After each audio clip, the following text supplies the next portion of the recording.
eran los líderes religiosos, ellos eran su modelo.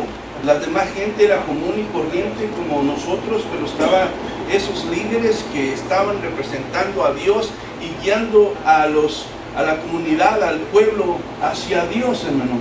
Entonces Jesús viene y con este sermón del monte les va a tirar su teatro, su actuación, su pretensión. Es lo que va a hacer Jesús por medio de esto.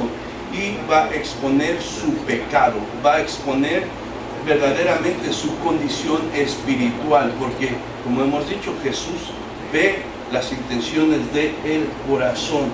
Entonces, cuando oyeron todo esto, como le digo, el pueblo que estaba oyendo a Jesús, se preguntó, ¿cómo puede alguien entonces entrar al reino de los cielos? ¿Cuál es esa justicia que satisface a Dios para salvación? Y esa es una pregunta que se sigue haciendo a través de las generaciones, ¿verdad?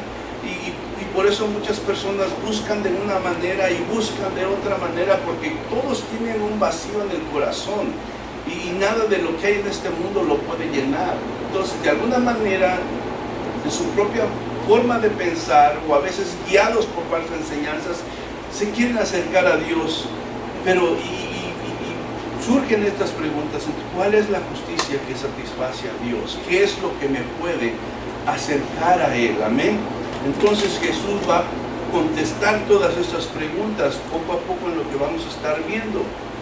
Entonces Jesús va a detallar, ¿verdad?, lo que es la justicia de la que Él está hablando. Y una de las cosas que Jesús enfatiza es que el pecado no solamente consiste en las acciones físicas, sino el pecado tiene que ver con lo que hay dentro del corazón. Y eso es lo que va a hacer énfasis Jesús, ¿verdad?, en estos pasajes que vamos a estar viendo durante semanas.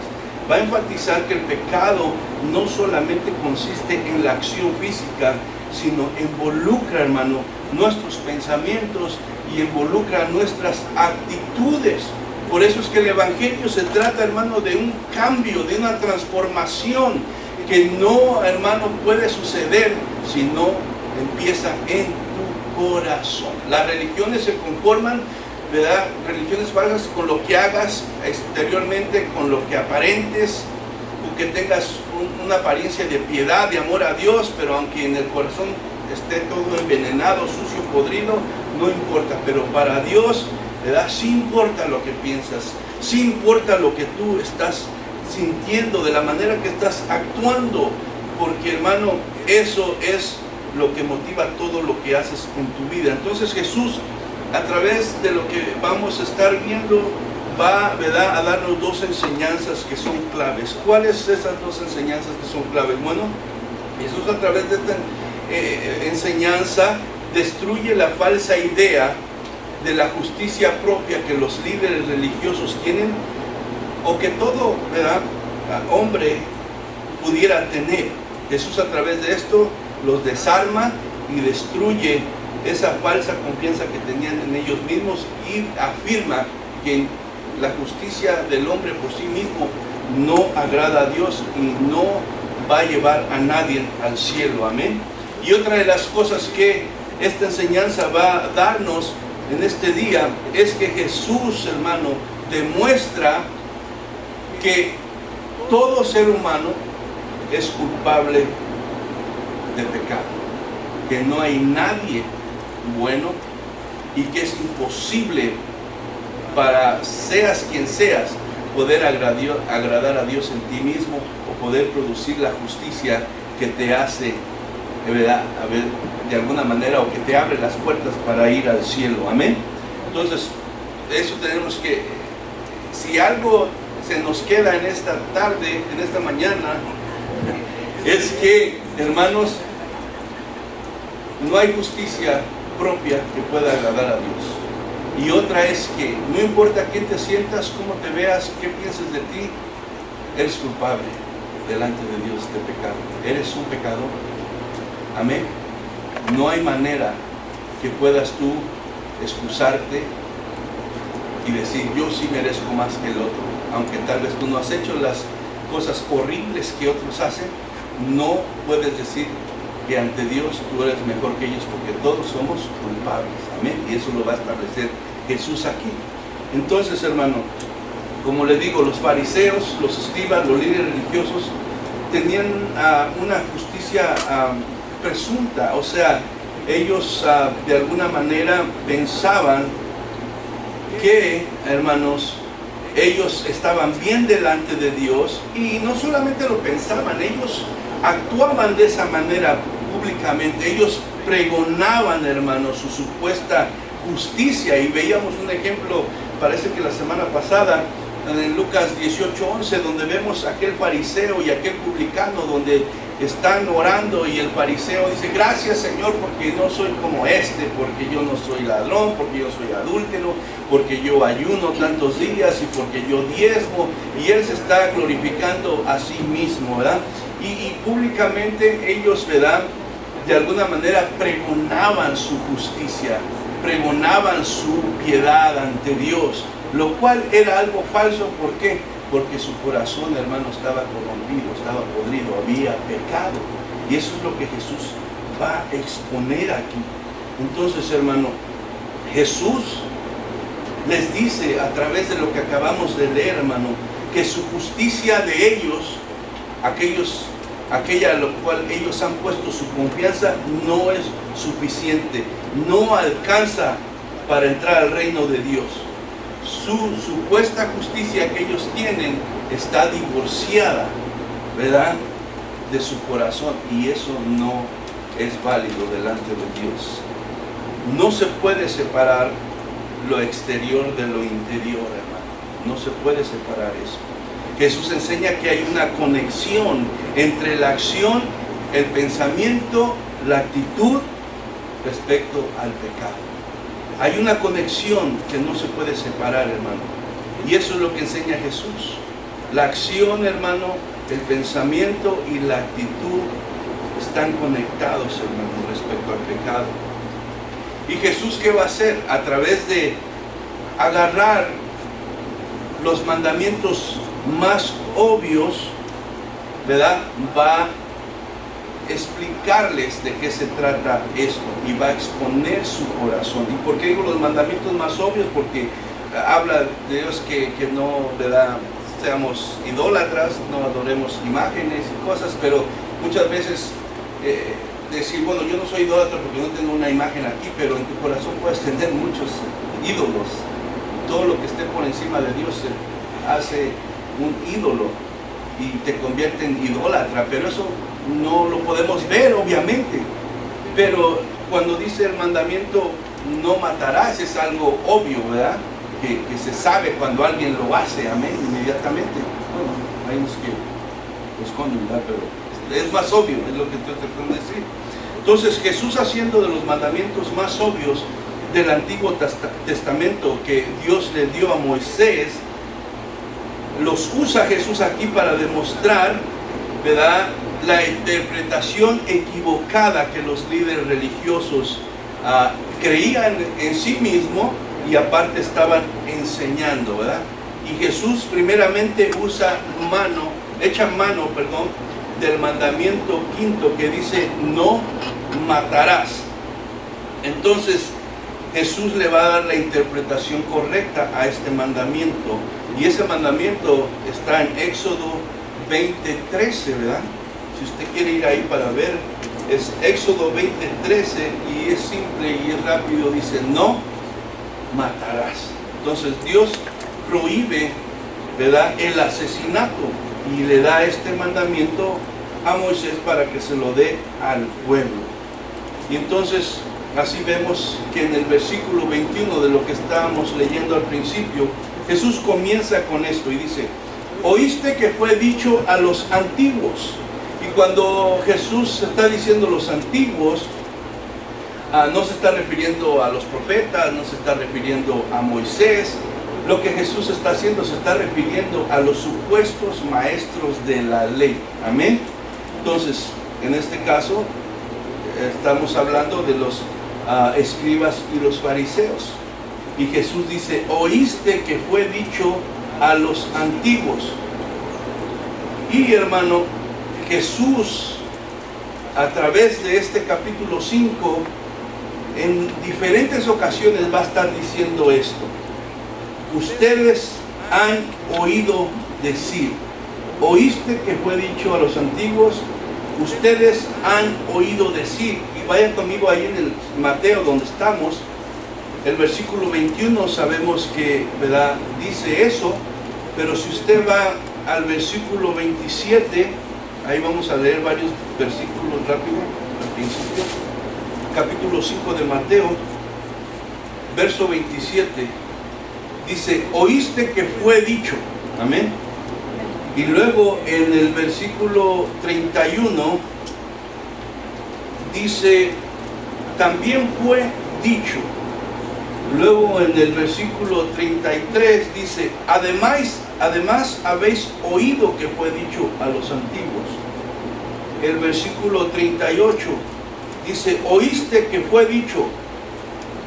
Y luego el versículo 43 nos dice también, oíste que fue dicho. O sea que Jesús está contrastando su enseñanza, pero no con la enseñanza de la ley, como si tuviera algo diferente que decir.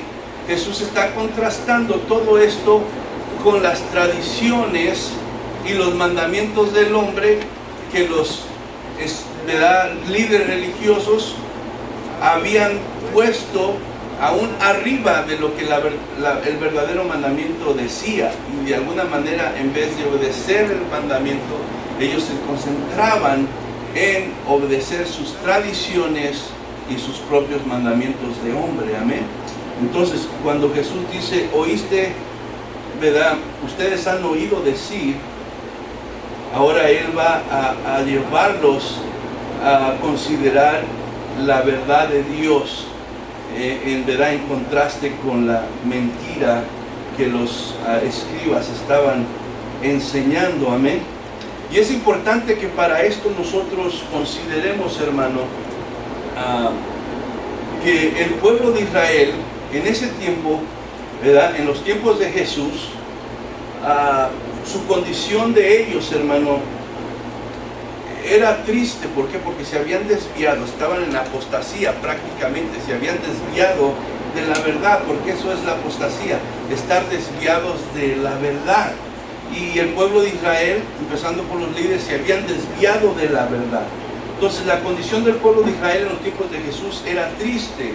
Todo lo que el pueblo tenía, hermano, en ellos, era lo que los escribas y los fariseos les habían enseñado, le estaban enseñando. ¿Por qué? Porque la gente de ese tiempo, los judíos, ¿verdad?, no estudiaban la ley por sí mismos. Amén. No la estudiaban por sí mismos, hermano. Durante y después del exilio del pueblo de Israel, que fue cuando fueron llevados a cautividad por Babilonia, por Siria, y después que terminó la cautividad, bueno, la mayoría de los judíos, hermano, perdieron el uso de su idioma hebreo, ¿verdad? Perdieron el uso de ello. Y lo que más hablaba el pueblo de Israel, los judíos, era el idioma arameo. Solo pocas partes de la Biblia en ese tiempo estaban escritas en arameo. La mayor parte del Antiguo Testamento estaba escrito en hebreo, hermano. Entonces, hermano, esa era la condición de los judíos en el tiempo de Jesús, hermano. Y esa condición de ellos, que no estudiaban por sí mismos, sino que dependían de lo que les enseñaba, porque no entendían la palabra de alguna manera, porque no entendían el hebreo, no lo dominaban. Entonces, esa condición de ellos es muy parecida a la condición de la iglesia en el siglo XVI, hermano, donde la iglesia católica romana usaba, ¿verdad?, el idioma latín en sus reuniones, cuando cantaban, cuando enseñaban las escrituras, hermano, cuando oraban también. Entonces, la mayoría de la gente en esos tiempos no entendía lo que estaba diciendo los sacerdotes de la iglesia católica, hermano. Entonces, por tanto, hermano, le digo, la mayoría no tenía idea de lo que estaba pasando, y era muy difícil, hermano, que ellos pudieran saber si se estaba diciendo la verdad de Dios o no. Ellos nada más repetían y oían y confiaban que esa era la verdad de Dios, hermano. Entonces, hermano, la Iglesia Católica Romana, tomando ventaja de esto, hermano, fue estableciendo un sistema religioso el cual estaba totalmente desviado de lo que era la verdad de Dios. Amén. Entonces, lo que verdaderamente las Escrituras enseñaban, hermano, pues ellos no tenían ningún conocimiento. Fue entonces cuando vino esa famosa reforma protestante que fue liderada por Martín Lutero, hermano.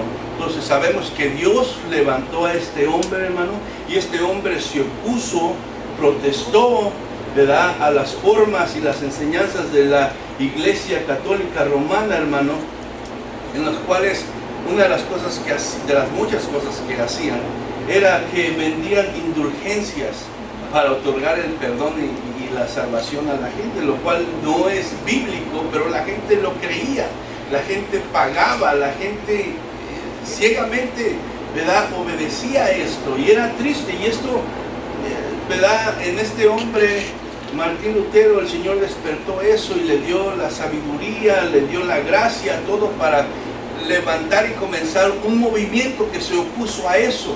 Y gracias a eso, hermano, pues Dios proveyó que la verdad de Él de alguna manera se expusiera para todos y no solamente para ciertos grupos, ¿verdad?, o personas privilegiadas, porque la verdad de Dios era para que todos la pudieran entender. Amén. Entonces Dios, hermano, usó reforma protestante, hermano, para traer la verdad de Dios a la manera que lo pudieran entender todos, al idioma que dominaba la gente común y corriente. Y de esa manera, pues Dios empezó un avivamiento, Dios empezó una transformación, y es parte por qué estamos aquí nosotros. Amén. Hemos conocido la verdad de Dios, hermano. Entonces, una de las cosas que enseñaban todo esto la Iglesia Católica Romana, que sigue enseñando de alguna manera, hermano, es que la salvación del pecador depende de lo que hagas y de lo que tú puedas dar a Dios. Y eso es lo que Jesús está tratando de destruir aquí, que no es por obras, que no es por lo que tú puedas hacer o le puedas dar a Dios, que esa justicia propia, por más que tú pienses que eres más bueno que otros porque no haces lo que ellos hacen, no te alcanza, no es suficiente para llegar al reino de Dios. Y es lo que Jesús, ¿verdad?, está estableciendo aquí, que no es por obras humanas. Y Hebreos nos lo dice claramente, dice que por gracia sois salvos por medio de la fe en Jesucristo, y esto no de vosotros, aún la fe es producida por Dios en cada uno de nosotros. Y dice, y no es por obras para que nadie se gloríe, porque ya sabe Dios cómo somos nosotros de orgullosos, hermano, y siempre queremos resaltar y atribuir, ¿verdad?, de alguna manera que nosotros nos merecemos algo. Y Dios dice, no es por obras para que nadie se gloríe, es por la gracia, es por la fe en Jesucristo que dio su vida en la cruz del Calvario. Amén. Entonces, por tanto, una de las más grandes contribuciones que hizo la Reforma Protestante, hermano, como les decía, es traducir la Biblia a un idioma popular, y esto causó que toda gente común y corriente pudiera ahora tener acceso a la luz de Dios, amén, para conocer su verdad. Y Jesús, como le digo, dice, ustedes han oído decir, a ustedes se les ha enseñado por mucho tiempo. Y Jesús prácticamente está diciendo algo que oímos también nosotros aquí. Una mentira no se convierte en verdad o en lo correcto solo porque se ha repetido o enseñado muchas veces. Entonces, hermano, Jesús está diciendo las ideas, las enseñanzas que los escribas, que los fariseos y que los maestros que están enseñando esto están dando son erradas, hermano. Y Jesús va a dar la correcta interpretación, hermano, de lo que dice la ley de Dios. Y Jesús, como le digo, usa el mandamiento y dice, no matarás. Y cualquiera que matare será culpable de juicio. Y como le digo, eso lo vimos en Éxodo 20, 13 y también Deuteronomio, Moisés lo vuelve a repetir en capítulo 5 y 17, si usted lo quiere ver después. Para los líderes religiosos, hermano, el mandamiento de Dios se había limitado ahora solamente a un asunto civil y humano. Amén. A eso se limitaba el mandamiento de Dios, a un asunto civil y a un asunto humano. Hicieron a un lado lo más importante. ¿Qué era lo más importante, hermano? Lo importante para Dios. ¿Y qué es lo importante para Dios? La actitud interior del corazón. Se concentraron en la letra e hicieron al lado el espíritu de la ley. ¿Amén? Entonces, ¿qué pasó? Al hacer esto, los líderes religiosos ignoraron el carácter santo del mandamiento. Ignoraron lo que verdaderamente el mandamiento intentaba hacer en el corazón de todo ser humano cuando le estaba diciendo no matarás. No solamente lo quería, hermano, alejar de privarle la vida a alguien físicamente, sino quería que también en su corazón, hermano, él entendiera que esto no le agradaba a Dios y no era bueno para nadie. Amén. Entonces ignoraron el carácter santo del mandamiento, colocaron el asesinato solamente como un acto físico, desviándose por completo entonces de la intención detrás de la ley de Dios. El primer asesinato que nosotros vemos, hermano, en la Biblia está en Génesis capítulo 4, verso 8. Ese primer asesinato, hermano, ¿verdad? Nos habla de la acción que cometió Caín contra Abel. Y vamos a ir rápidamente. Génesis 4, verso 8.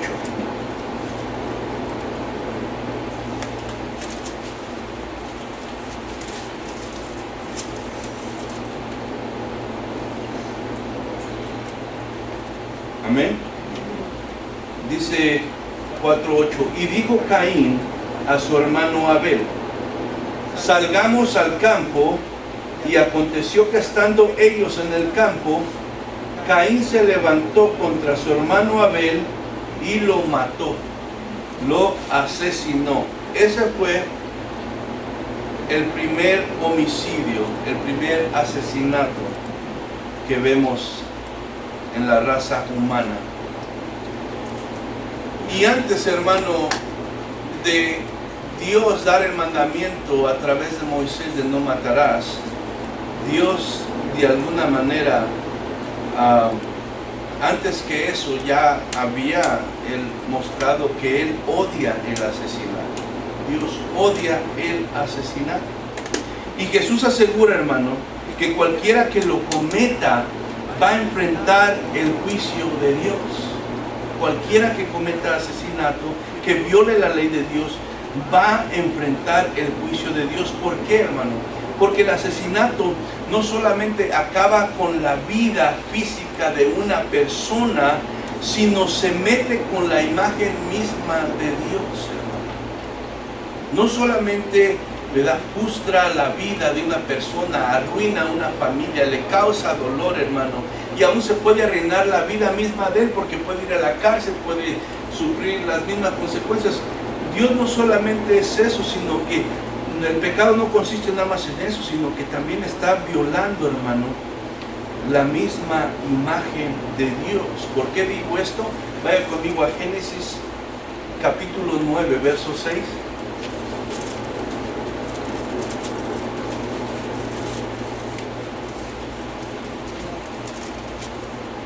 Me dice amén cuando lo tenga. Génesis capítulo 9, verso 6 dice: el que derramare sangre de hombre, por el hombre su sangre será derramada. ¿Por qué? Porque a imagen de Dios es hecho el hombre. Entonces, por eso es, hermano, que no solamente es por quitarle la vida a alguien, sino también es porque el que hace eso se mete con la misma imagen de Dios. Y en este verso que acabamos de leer de capítulo 9, verso 6 de Génesis, de alguna manera nos deja ver el castigo y también nos deja ver la razón. Dice, el que derramare la sangre del hombre, ¿qué dice? Por el hombre su sangre será derramada. Ahí vemos el castigo. Dice, porque a imagen de Dios es hecho el hombre. Entonces ahí está la razón por qué va Dios a enjuiciar a todos aquellos que cometen asesinato. Dios, hermano, no prohibió matar animales. Amén. Dios, hermano, sí prohibió el asesinato del hombre. ¿Por qué? Porque solo el hombre fue hecho a su imagen y semejanza, hermano. Y no me puedo meter mucho en eso porque ya saben que no se me da lo corto y me haría más largo. Pero obviamente, tal vez en otra ocasión vamos a ver lo que Dios considera como un asesinato, amén. Porque hay el asesinato premeditado. Hay guerras y hay otras cosas donde no se cuenta igual, pero es meterse en otra explicación más grande, ¿verdad? Que después podemos verlo. Entonces Jesús dice aquí, han oído que se ha dicho esto, pero yo os digo, dice Jesús, pero yo os digo. Jesús no estaba comparando, como le digo, su enseñanza con la ley del Antiguo Testamento, como si esta fuera diferente a lo que él está explicando, sino Jesús lo que está haciendo es evidenciando las falsas enseñanzas de los maestros de esos tiempos a dar la verdadera interpretación de la ley de Dios. Y Jesús dice, yo os digo que cualquiera que se enoje contra su hermano será culpable de juicio. Cualquiera que se enoje contra su hermano será culpable de juicio. Por un lado, dice, el que matare será culpable de juicio. Pero aquí Jesús dice, cualquiera que se enoje contra su hermano será culpable de juicio. Porque es fácil decir, yo no he matado a nadie. Amén. Y ya librarnos y creernos que ya estamos obedeciendo el mandamiento y que somos mejores que aquellos que tal vez lo han hecho. Y yo creo que la mayoría de la audiencia, a los fariseos, los escribas, todos estaban ahí de alguna manera. Dicen, bueno, yo no he matado a nadie. Pero Jesús, hermano, va a decir estas palabras, parafraseando, nadie puede justificarse ante Dios simplemente porque no ha cometido un acto físico. El juicio de Dios, ¿verdad?, nos limita, el juicio de Dios no se limita al acto exterior. También Dios toma en cuenta, ¿verdad?, lo interior del corazón, hermano. Lo que tiene lugar en el corazón, lo que inicia con los malos sentimientos, los malos pensamientos, aunque no se llegue al acto físico. Y eso es importante que entendamos esto. Es fácil, como les digo, decir yo no he matado a nadie, pero es muy difícil decir nunca me he enojado injustamente contra alguien. ¿Qué puede levantar su mano y decir yo nunca me he enojado injustamente con alguien? Nunca me he airado, nunca me ha pasado un mal pensamiento por mi mente hacia alguien. ¿Quién puede decir eso? Que levante la mano para darle un agua fría.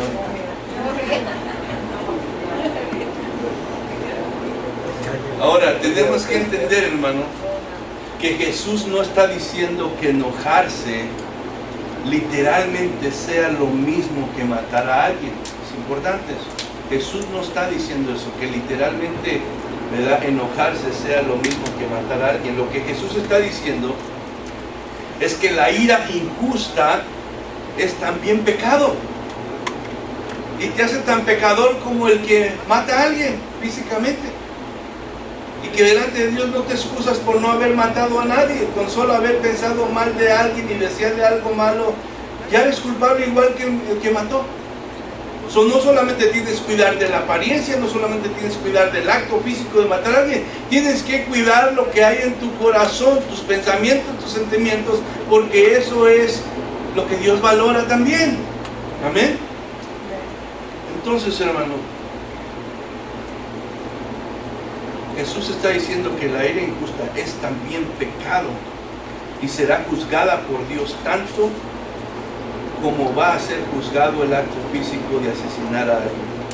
El enojo, que es la ira, son la semilla, hermanos, que si no se controla puede crecer progresivamente y tiene el potencial de terminar en violencia y en el asesinato.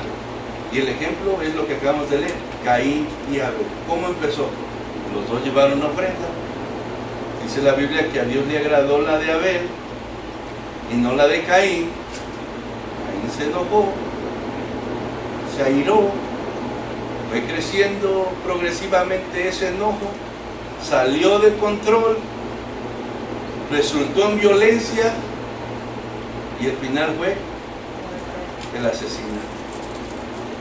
Entonces, hermano, el enojo y la ira es la semilla que si no se controla progresivamente puede llevar a alguien a asesinar. ¿Cuántos asesinatos no han pasado de esa manera?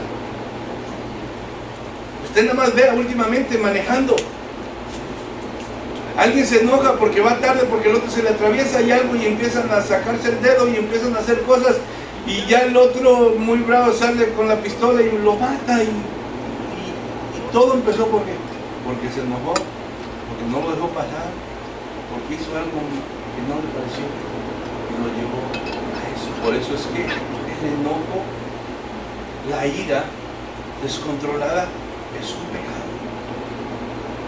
y Dios lo va a juzgar. Y dice Jesús, y cualquiera que diga necio a su hermano, no solamente que se enoje, sino que después que su enojo sale de control y ahora se expresa por sus palabras y le dice necio a su hermano, será culpable ante el concilio, y cualquiera que le diga fatuo quedará expuesto al infierno. Como le digo, Jesús está hablando del enojo injusto, de la ira injusta, sin control, porque esa conlleva a insultos, conlleva a maldiciones y puede llevar al punto de odiar a alguien para desear aún su muerte. Ojalá se muera. ¿Cuántas veces no oímos eso? Ojalá se muera. Ahora, cuando dice cualquiera que diga necio a su hermano, ¿qué quiere decir aquí cuando dice necio? Bueno, si se va al idioma original, le está diciendo prácticamente inútil, imbécil, cabeza hueca, sin cerebro. Eso es lo que se está refiriendo Jesús, lo cual es una actitud de desprecio del que le está diciendo hacia la otra persona, que muestra su arrogancia y su orgullo y que se cree mejor que esa persona. Eso es prácticamente lo que Jesús está hablando aquí. Que cualquiera que se exprese de esa manera contra alguien y en su corazón sea arrogante y orgulloso creyendo que es mejor que esta persona, está pecando delante de Dios, igual que el que mata a alguien, por lo cuanto también va a ser enjuiciado por Dios. Y dice, cualquiera que diga fatuo quedará expuesto al infierno. ¿Qué quiere decir fatuo? Es como decirle a una persona estúpido, idiota. Se refiere a una persona que está falta de razón o de entendimiento. Es el acto de maldecir a alguien diciendo que sería mejor que estuviera muerto, porque no hace ningún sentido su existencia en esta vida.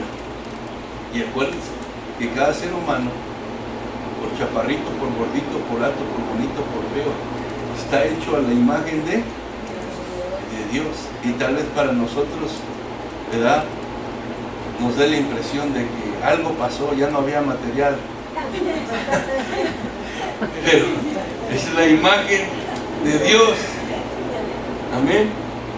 Y para Dios, hermano, por eso es que Dios detesta y odia todas estas cosas. Ofender y maldecir a una criatura hecha a la imagen de Dios es como ofender y maldecir a Dios, porque somos hechos a la imagen de Dios. Cuando lo ponemos de esa manera es algo fuerte, amén. Porque cuando te pasa por el pensamiento a ti, cuando estás pensando, diciendo algo a una persona, que se la estás diciendo a Dios. Pero es prácticamente lo que estamos haciendo. Porque cada ser humano está hecho a la imagen de Dios mismo. Por eso dice que todo el que haga esto será juzgado como aquel que asesinó a alguien. Ahora, como les digo, está hablando de la ira injusta. Podemos preguntarnos ahora, ¿ya no me puedo enojar? ¿Todo enojo es pecado? La Biblia hace distinción entre el enojo y el pecado. Vaya conmigo a Efesios capítulo 4, verso 26.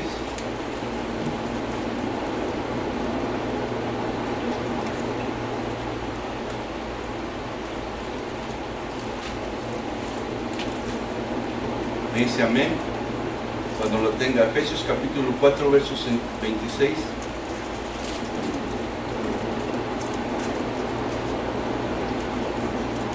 Amén. Efesios capítulo 4, verso 26 dice: airaos, ¿pero qué? Pero no pequéis. No se ponga el sol sobre vuestro enojo. Entonces ahí estamos viendo que hay una separación entre el enojo, la ira y el pecado. Entonces, Dios no está prohibiendo el enojo, hermano. El enojo es parte de las emociones y los sentimientos que Dios puso en nosotros, porque Él nos hizo. Amén. Ahora, en la Biblia vemos que Jesús mismo se enojó. Dice la palabra que entró al templo y vio a todos estos, ¿verdad?, vendedores y cambistas, y Jesús se airó porque habían convertido la casa de oración en una casa de ganancias de dinero, y se habían, ¿verdad?, corrompido para lo que verdaderamente la casa de Dios estaba. Entonces Jesucristo se enojó. Ahora, su enojo de Jesús no es como el enojo que nosotros aquí estamos hablando, el enojo pecaminoso, la ira pecaminosa. El enojo de Jesús, la ira de Jesús fue una ira santa. Amén. Una ira santa, porque Él no estaba airado o porque no se hizo algo como Él quería o buscando su propio beneficio, porque no, Él era una ira santa porque este pueblo había convertido la casa de Dios en una casa de tianguis, de ventas, y se habían alejado del propósito. Ahora vemos también, hermano, si va conmigo en el Salmos capítulo 7, verso 11, que mismo Dios también se aira. Vemos, ¿verdad?, tenemos el ejemplo de Jesús, que lo hizo varias veces, pero también tenemos que Dios también se aira. Y vemos en Salmos capítulo 7, verso 11, donde dice: Dios es juez justo. Acuérdense que hablamos del enojo injusto, y aquí lo primero que dice es que Dios es justo. Dice, y está airado contra el impío, ¿qué dice? Todos los días, contra el pecado. Dios odia el pecado y está airado contra el pecado, pero como les digo, la ira de Dios, el enojo de Dios es un enojo santo. ¿Por qué? Porque no es egoísta, porque no se produce por propios deseos personales para su propio bien. Pero nosotros como seres humanos, la mayoría de nuestros enojos, hermano, comienzan por nuestro egoísmo, porque queremos que las cosas se hagan como queremos, como pensamos que está bien, como deseamos, y cuando eso se sale de ese lugar, pues nos enojamos y perdemos el control, y ese ya es una ira, un enojo injusto que progresivamente puede llevarnos a hacer lo que a Dios no le agrada, hermano. Entonces, Salmo también 37:8, Salmos 37:8 dice, aquí el salmista nos da esta recomendación: deja la ira y desecha el enojo, no te excites en manera alguna a hacerlo malo. Aquí nos recomienda, hermano, que seamos prontos a que cuando nos enojemos, hermano, de alguna manera no permitir que esto, ¿verdad?, crezca y nos lleve a pecar contra Dios. En sí mismo la ira, el enojo no es pecado, pero si se sale de control nos va a conducir a pecar contra Dios. Y por eso aquí el salmista dice, deja la ira, desecha el enojo, no te excites en manera alguna de hacer lo malo. Y por eso es que ahí decía en Efesios 4:26, airados pero no pequéis, y no se ponga el sol sobre nuestro enojo. Pero qué difícil, muchas veces nos enojamos y queremos seguir enojados, hermano. Y queremos, porque por dentro estamos hirviendo, porque queremos salirnos con la nuestra, y porque no se hizo a mi manera, y quiero seguir enojado y me resisto a perdonar, me resisto a desechar el enojo. Y hermano, tenemos que tomar el consejo del salmista, que deja la ira, deséchala, no es buena para ti, es pecado contra Dios, y cada uno de que haga esto será enjuiciado por Dios. Amén. Es tanto que Jesús dice la gravedad de hacer esto, que Jesús dice que todo el que lo haga quedará expuesto al infierno de fuego. Muchos no creen en el infierno. Le hablas a mucha gente de que el infierno existe y no creen, hermano. Pero el infierno es algo real, así como la gloria, así como, hermano, la eternidad junto a Dios es una verdad para todo aquel que ponga su fe en Cristo. Así también es de verdad el infierno, hermano, y el lago de fuego.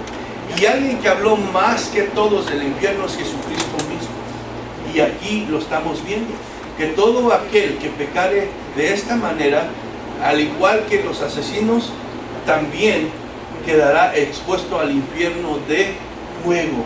Aquí Jesús de alguna manera hace referencia a un valle que se encontraba cerca de Jerusalén, donde se quemaba la basura, los desechos, y aparte también los cuerpos de personas criminales.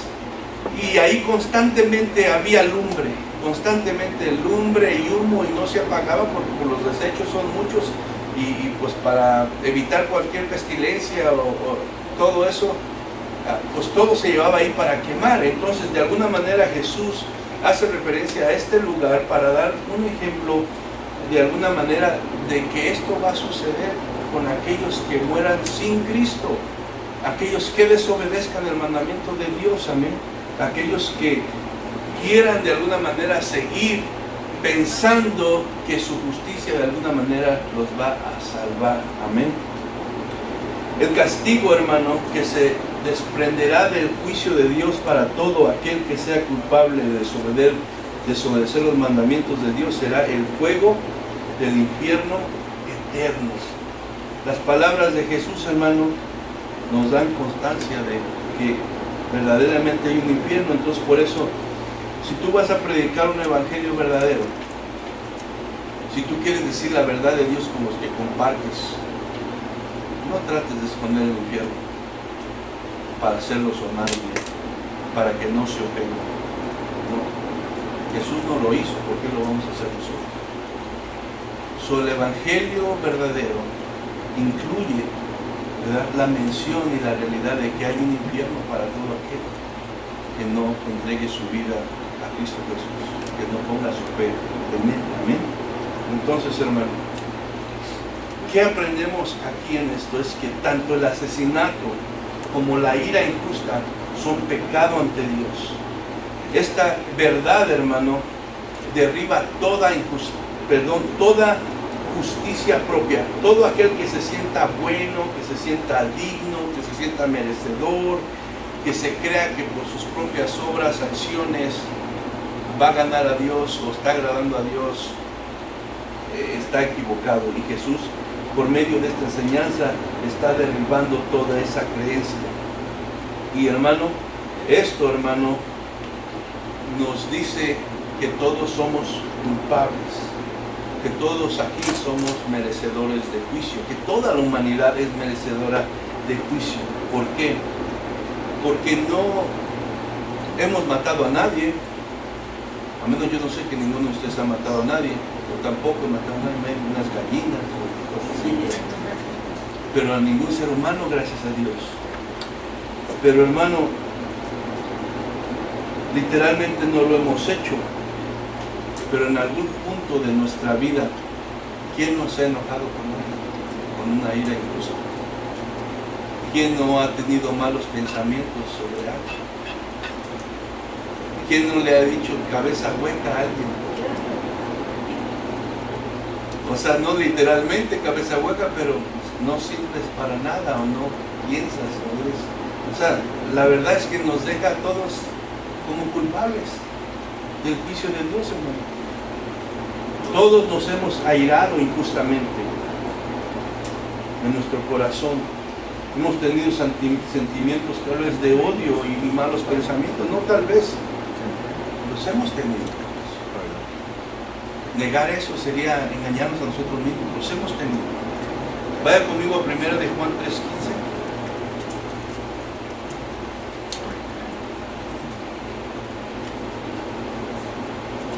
Primera de Juan 3:15. Dice, todo aquel que aborrece a su hermano es que es homicida. Y sabéis que ningún homicida tiene vida eterna permanente en él. Hermano, esto nos deja totalmente, como quien dice, sin esperanza, hermano. Jesús aquí está destruyendo la falsa idea de que somos inocentes, hermano. Está destruyendo la falsa confianza de aquellos que confían en sí mismos, hermano. Y está poniendo en claro que todos los seres humanos, no importa quién seas, qué tengas, de dónde vengas, eres culpable y estás expuesto al juicio y al infierno. Y al final de todo, hermano, ya para terminar, lo que Jesús está diciendo es que la ley de Dios demanda una completa perfección. La ley de Dios es santa, es perfecta, y eso mismo demanda de todos los seres humanos una completa perfección, lo cual, hermano, hace imposible a cualquier ser humano que la pueda cumplir. Es imposible cumplir la ley de Dios. Es totalmente imposible. Es imposible mantener una actitud correcta, hermano, para nosotros. Por más que tratemos de controlarnos, por más que tratemos de ser buenos, de tener una buena actitud ante todas las circunstancias que nos rodean, ante todas las personas que nos rodean, en nuestra familia, nuestra esposa, nuestros hijos, nuestros padres, nuestros amigos, es imposible mantener en todo tiempo una actitud correcta, un corazón correcto ante ellos. Es totalmente imposible, hermano. Pero Dios, de todos modos, no por eso baja los estándares de la ley, y es lo que habían hecho los maestros de la ley. Habían convertido el mandamiento en una manera que tú lo podías cumplir, porque con que no mataras a alguien físicamente ya eras de alguna manera libre e inocente ante Dios. Pero Jesús dice, no es todo eso. La ley de Dios es santa, es perfecta y lleva más allá de eso. Porque tiene que ver con lo que sientas en el corazón, con lo que piensas en tu mente. Entonces, hermano, es imposible mantener esa actitud para nosotros. Y si va conmigo allá a Mateo 5, versículo 48.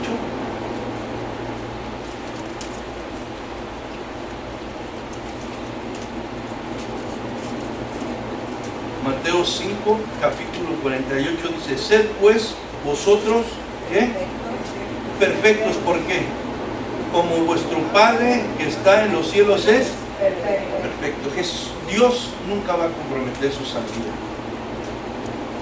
Nunca la va a comprometer. No va a bajar el estándar para que nosotros podamos entrar de alguna manera. No. Él exige perfección.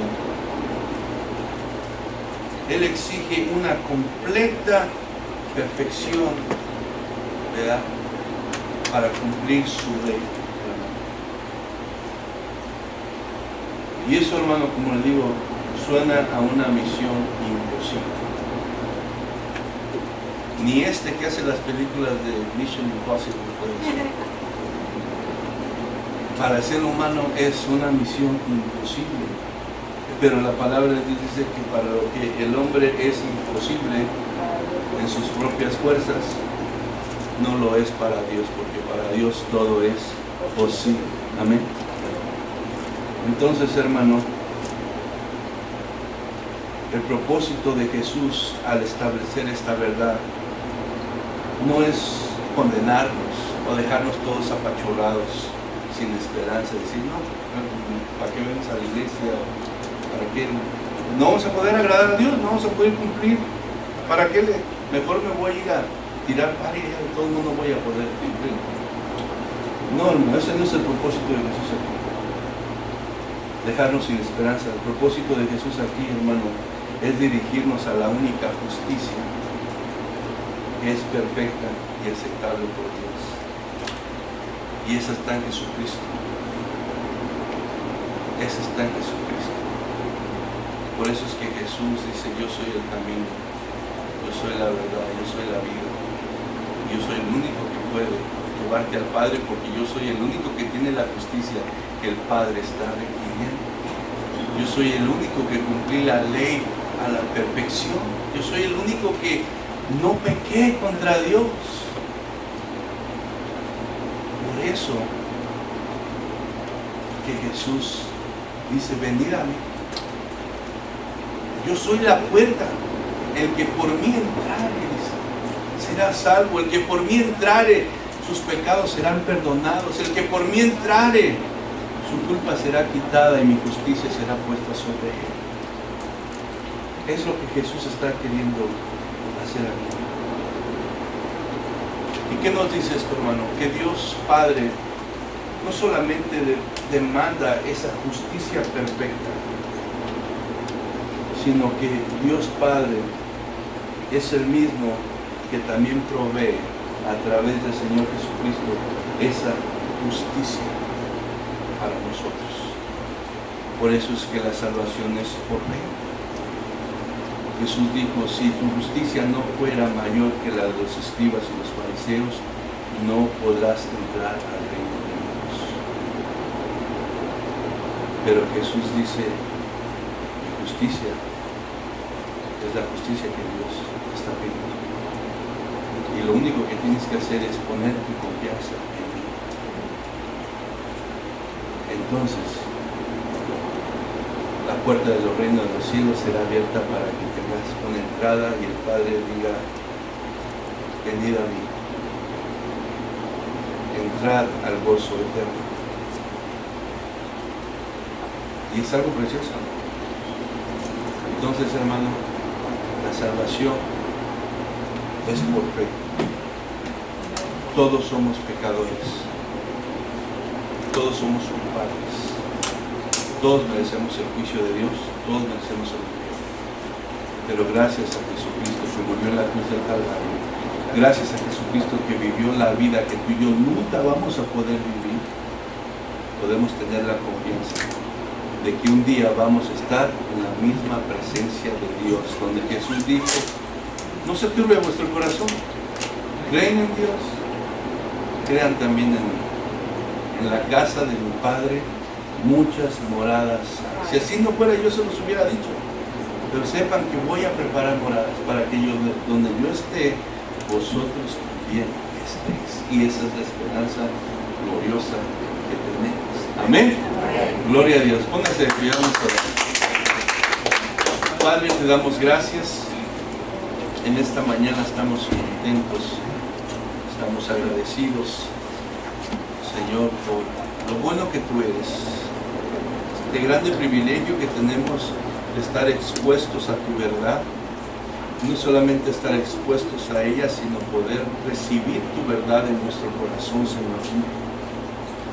Te damos gracias porque tu palabra siempre tiene la intención de abrir nuestro corazón, de abrir nuestros ojos espirituales y de enseñarnos para que, Señor, nuestras vidas puedan ser transformadas, nuestras vidas puedan caminar conforme a tu voluntad, Señor. El propósito de tu enseñanza es santificarnos, producir el carácter de Jesús en nosotros.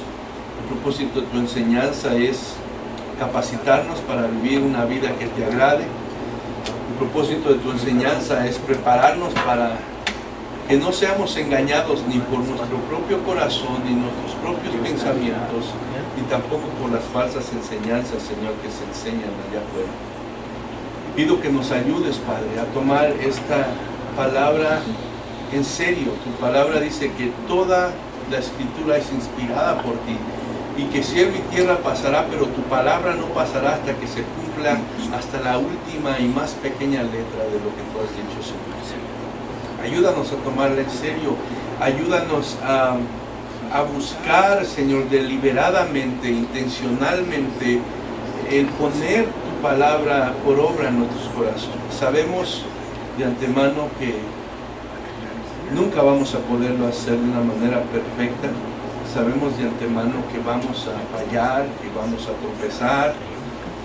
Pero, Señor, que eso no nos dé una excusa para conformarnos, que eso no nos dé una excusa para desanimarnos, sino que, Padre, sea una motivación para que haya una intención sincera en el corazón de agradarte, Señor, de poder, mi Dios, obedecerte, Señor, de poder cumplir con lo que tú dices, mi Dios, aunque no en la perfección, pero que mi corazón tenga esa hambre y ese deseo sincero de hacerlo.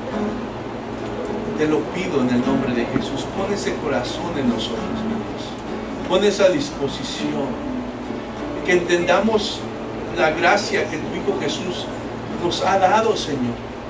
Que la entendamos, pero no para vivir una vida, Señor, donde le demos rienda suelta al pecado, a nuestros deseos de la carne. No, Señor. Eso sería malentender tu gracia. Que entendamos tu gracia, la cual trae paz, la cual trae seguridad, Señor, de que aunque nosotros nunca vamos a poder cumplir perfectamente tu mandamiento, porque Jesús lo cumplió, nosotros estamos seguros, Señor. Señor, que, mi Dios, eso nos, aparte de la seguridad que nos da, Señor, aparte de la confianza que trae nuestro corazón, mi Dios, que también nos dé un corazón agradecido, un corazón, Señor, que en vista de esto te busque con todo, con pasión, Señor, con amor, con entrega, al punto de llevarnos a negarnos a nosotros mismos, como dice tu palabra, que aquel que te quiera seguir tiene que tomar su cruz y tiene que negarse a sí mismo, Padre. Tu palabra dice que el que, Señor, perdiere su vida, Señor, por ti la hallará, pero el que la haya, Señor, en este mundo la va a perder. Ayúdanos, Señor, a poner nuestra vida por ti, para ti, Señor. Que en nuestro corazón no haya mayor deseo que agradarte, no haya mayor deseo que ser como tú quieres que nosotros seamos, Señor. Ayúdanos.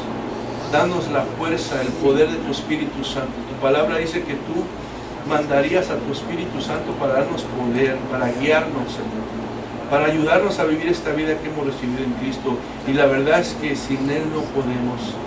Derrama de tu Espíritu Santo en cada uno de nosotros, Padre. Derrama de tu Espíritu Santo y llénanos de esa gracia y de esa unción para poder vivir para ti, Señor, y poder ser esa luz, poder ser esa sal, poder ser ese instrumento que tú uses, Padre, mi Dios, para anunciar las virtudes de aquel que nos llamó de las tinieblas a la luz. Ayúdanos a seguir predicando tu evangelio, a seguir dando testimonio de ti, y sigue liberando las almas del poder del diablo, Señor, del poder del pecado, del mismo infierno, Padre. En el nombre de Jesús te lo pedimos y te damos la gloria y la honra, Señor. Amén y amén.